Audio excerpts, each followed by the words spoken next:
Are kids today growing up as the most anxious generation, and what can the church do to help us change course?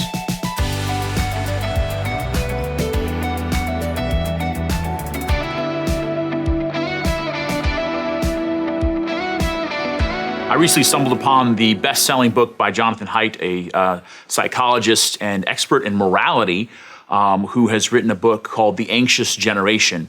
And in that book, he talks a lot about smartphones, the rise of smartphones, and social media, and safety parenting that began in the late 80s, and how all those things kind of came together to really ensure that kids nowadays would be suffering from anxiety at staggering levels. And he lays out all the data that kids today that are growing up are much more likely to be anxious, much more likely to have a wide assortment of mental disabilities or of struggles in cognition and socialization.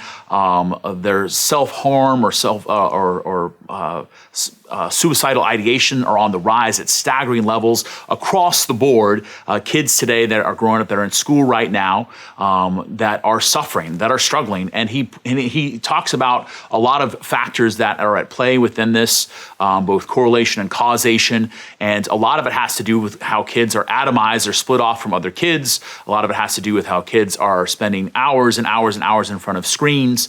A lot of it has to do with, we're still concerned about kids being kidnapped by people out in vans, strangers, and so we keep them inside, away from other kids, that all of their activities, except for the ones online, are closely supervised. And so what this leads to is not kids that are safe, is kids that are anxious.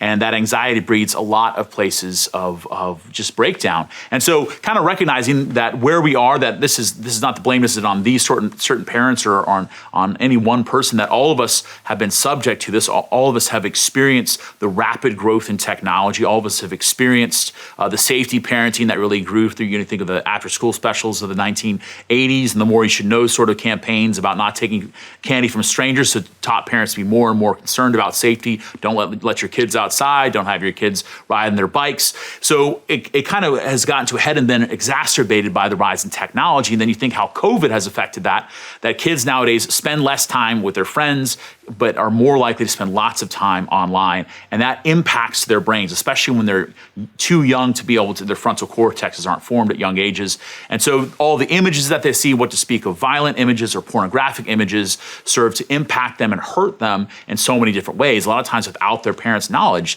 Now, this isn't just numbers, but I myself as a pastor, and I know everyone any who are watching here as a parent or maybe a teacher knows families, or maybe you yourself have suffered because of this, where kids are suffering or struggling with depression or anxiety, even the tragedy of young people who have attempted suicide or committed suicide as well, and just how that's a scourge in our society today.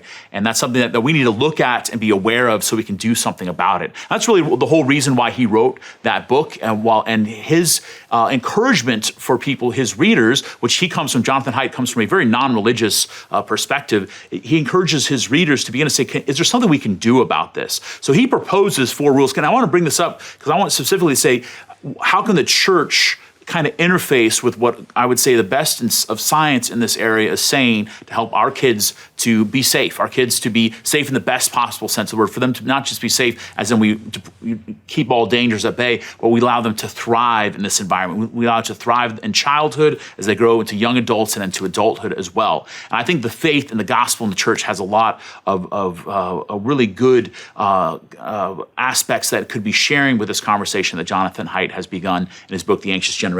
He makes 4 points, kind of 4 rules of thumb that he would like to see across the board for kids for the sake of their mental health. First is no smartphones before high school. And I know for most people, even as you're hearing that, kids get high. I think the average kid in the United States at least gets there's a smartphone in about like 3rd grade. I think that's probably about around the average. He also says no social media before 16. So even if you've got your your smartphone when you start high school around 14 years old, that no social media, which he would include most versions of YouTube as well within that, Instagram, Facebook, TikTok, all the different, and whatever the new ones that will be coming out, even as this video is being shared right now. He says he would say no social media before 16. He also said phones-free schools. That would be his third strong recommendation, that kids do not have phones in their schools. If you think that most parents send phones with their kids to school for the sake of their safety. But he's saying that is actually one of the most dangerous things that you could send with a child to school, especially when they grow up in a school or they're in a school where everyone has access to a phone. And then 4, he says more unsupervised play and childhood independence. Now those 4 things, he links to kind of his final point. And this is where I want to interface this with what the church is recommending is for us, for you as parents and as family members, as he says to speak up and link up. Those 2 things. That he says that parents need to be able to speak up about the problems that they're seeing, the breakdown and the isolation that their children are experiencing, the normalization of self-harm, of mutilating their own bodies, of all sorts of things that we're seeing that are on the precipitous rise right now, that we need to speak up about that to other parents and recognize that something has changed in our society. And that something is we've allowed something to take hold of the minds of our hearts of our kids, not just our kids, but us as adults as well. I didn't grow up with a smartphone. For anyone my age in their 40s or older, did not grow up with a smartphone, but it still has a profound impact on me, still impacts my mind and heart, my well-being. I need to be careful about that. So what to speak if when you're 5, 6, 7, 8, 9, 10, 11, 12 years old and you're inundated with this stuff day in, day out, the impact on mental health and well-being is so severe. So being able to speak up about that. The other thing he says is link up. And this is what I want to say maybe as a word of encouragement for where the church can help people to begin to normalize a healthy way of living childhood. Because these rules that he says of no smartphones before high school, no social media before 16, most people are like, well, I would love to, but all the other kids that my child plays with, or kids my school or my school, in the school itself, they don't have these sorts of rules. So even if I tried to set these up, it would be almost impossible. And I think that the church should be the shining example. People in the church should be able to say, can we do something different than what the world says? You can take this as a starting point, what Dr. Haidt says here as far as his rules for how we should approach phones and social media and with our kids, and say, can we start to form communities that begin to hold these up as ideals and maybe even rules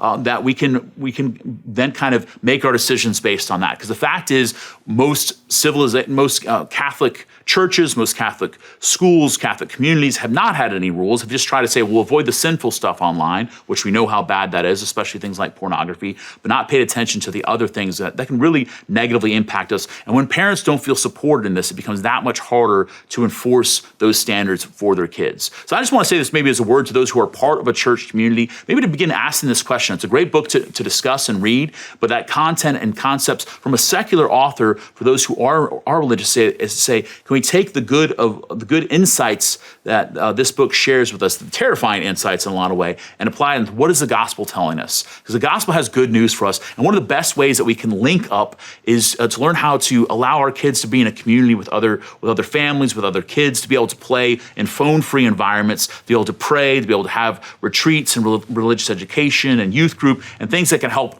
encourage them as a young person in the context of a parish family to be able to thrive. Because that's what we want for our kids, that's what we want for ourselves as well. That's what God wants for you too. So just as kind of propose some of these ideas for you to begin discussing those, I'd love for your insights, or your questions or comments or responses to that. You can make those in the comments below. But I would love for you in your own context, in your own family, in your own home, to be able to bring up these issues and say, how can we as Catholics, as Christians, as human beings trying to live our lives to the full, how can we help our children and ourselves to thrive? Thanks so much, and God bless. Hey guys, thanks for watching this latest episode of Made for Glory. Thank you so much to all of our sponsors. Make sure you like, share, and subscribe. And if you want to join us in sponsoring the show, make sure you click the link to support us via Patreon.